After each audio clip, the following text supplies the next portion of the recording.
Here is Harris off to Clark. Deep set three is good.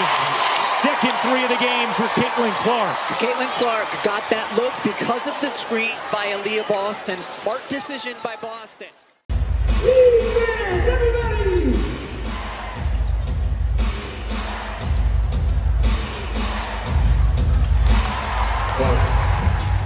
Minnesota 108, Indiana 100.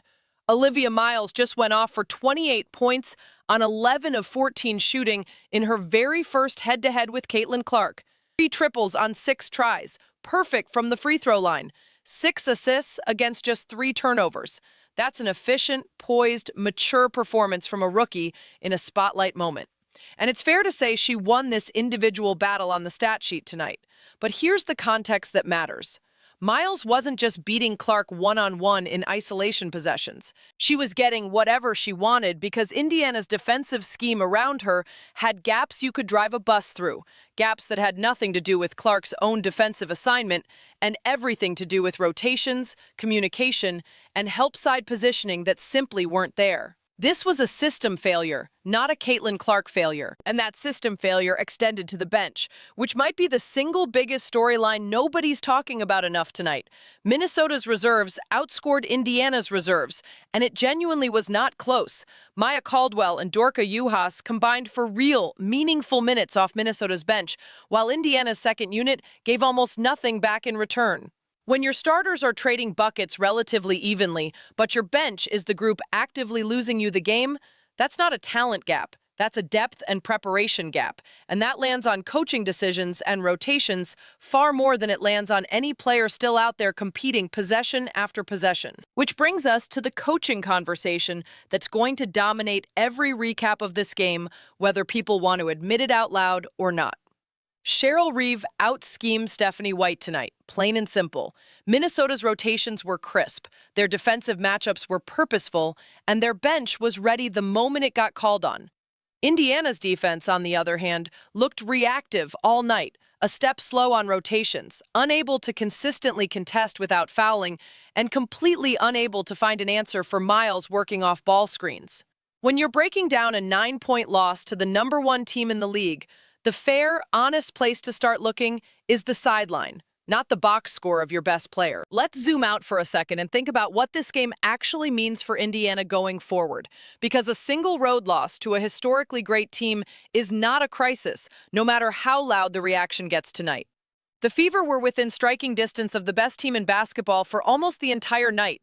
Their 2 best players, Clark and Mitchell, both delivered performances that would win most other games this season. The problem that showed up tonight, defensive rotations, bench production, help side awareness, is fixable. It's a coaching and depth issue, and those are the kinds of issues you have time to correct before the games that really matter later in the year. What isn't fixable, and what doesn't need fixing, is Caitlin Clark's approach on a night when her shot wasn't falling. She adjusted, she facilitated, she kept her team competitive against a team that has run over almost everybody else on the schedule. That's not something to question. That's something to appreciate. It's worth saying plainly because it gets lost in every one of these conversations. Officiating and physicality have been storylines that follow Clark around all season long, game after game. And tonight's matchup was genuinely physical on both ends. 16 fouls called on Minnesota, 15 on Indiana. I'm not going to hand you a made-up account of one specific isolated no-call from tonight just to make this story hit harder, because that's not fair to you, and it's not fair to the game. But the larger, entirely real pattern doesn't need any embellishment. Clark absorbs more contact than almost anyone in this league on a nightly basis, and in a physical, whistle-light environment like tonight's, that reality alone makes her double-double even more impressive, not less. So here's where this actually leaves us. Olivia Miles announced herself on the biggest stage she's had all season, and she deserves every headline she's about to get for it. Kelsey Mitchell continues quietly building one of the most underrated scoring streaks in recent WNBA memory.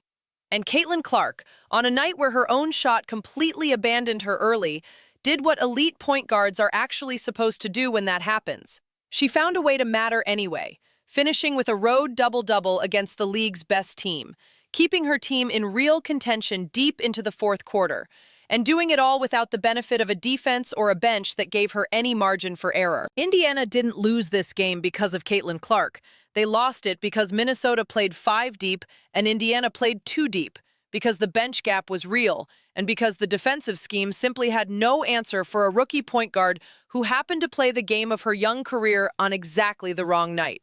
Clark did her job. The stat sheet says so, and so does everything you actually watched happen on that floor for 40 minutes. Let's also put tonight in the context of the season Clark has actually been putting together, because one rough shooting start against the best defense in the league does not erase the body of work she's built over the past few months.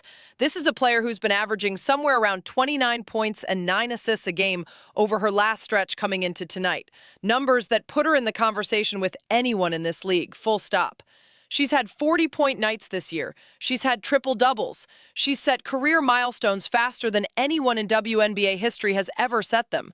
One 9-point road loss to the #1 seed on a night the whole team struggled defensively does not undo any of that.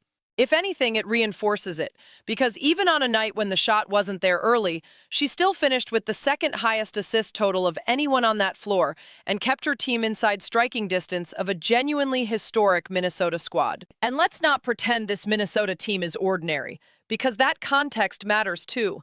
This is a Lynx roster that's been the best in the league basically wire to wire this season, a team built with size, shooting, and depth at every single position, playing at home in a building where they've barely lost. Teams across this league have gotten run out of that building by 20, 30 points some nights.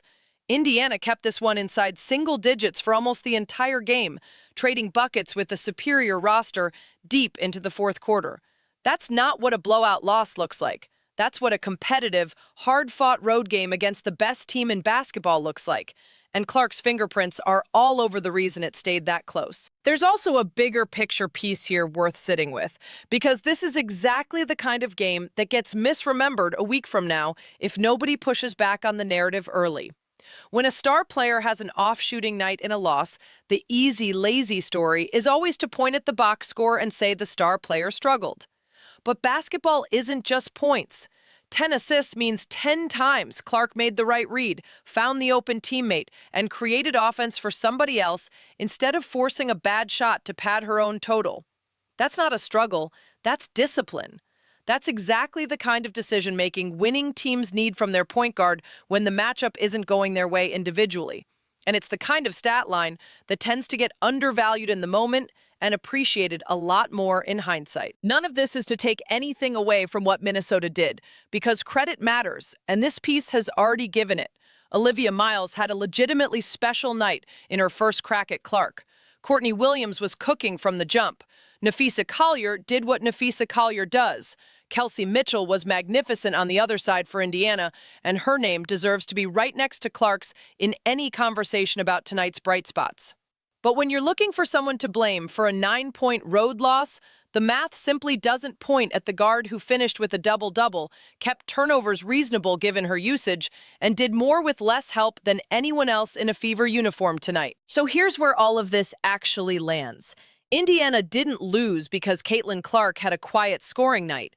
They lost because the defense couldn't contain a rookie point guard playing out of her mind, because the bench got outscored and out-hustled, and because for stretches of this game, Clark and Mitchell were doing the work of 5 players against a team that had 5 players doing their jobs at once. That is a roster and a coaching problem, not a superstar problem. And anyone trying to make tonight about Clark's shooting numbers is missing literally everything else that happened on that floor. Drop your takedown in the comments. Is this a defensive scheme problem, a bench depth problem, or a coaching problem?